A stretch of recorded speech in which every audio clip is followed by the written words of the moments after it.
Bonjour les critiques. Alors, aujourd'hui, j'ai vraiment le grand plaisir de vous présenter, si vous ne connaissiez pas déjà, une très grande collection de science-fiction qu'on a découvert en janvier 2016, il me semble. C'est la collection Une heure lumière, éditée par les éditions du Bélial, qui sont reconnues maintenant depuis plus de 20 ans parmi les plus grands éditeurs de genre en France.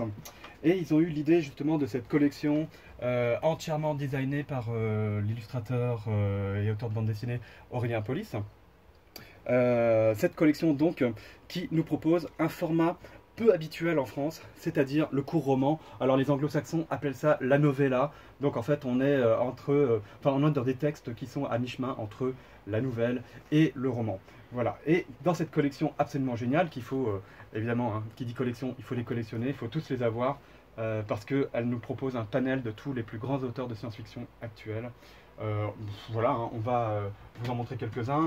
Vous voyez, par exemple, Paul J. McCauley, Le Choix, c'est de la science-fiction humaniste absolument à tomber par terre. Peu de mots, mais une densité vraiment incroyable. Voilà, juste à côté, l'auteur phare peut-être de la collection, c'est-à-dire Ken Liu. Ken Liu, c'est parmi, ou peut-être le meilleur auteur anglo-saxon actuel dans le domaine des genres. Pour ceux qui aiment Theodore Sturgeon, par exemple, et la diversité de ce genre d'auteur, c'est très très bien. D'ailleurs, dans le hors-série qu'il publie en ce moment, vous avez une nouvelle qui s'appelle 7 anniversaire de Ken Liu, justement, avec une préface aussi de Olivier Girard, l'éditeur, plus évidemment l'ensemble de la collection. Mais ces hors-série, comment vous allez la voir? Ah, voilà la bonne question.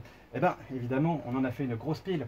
Donc, pour la voir, il faut acheter 2 volumes de la série. Et là, vous allez être sûr d'avoir un bonheur intégral de lecture.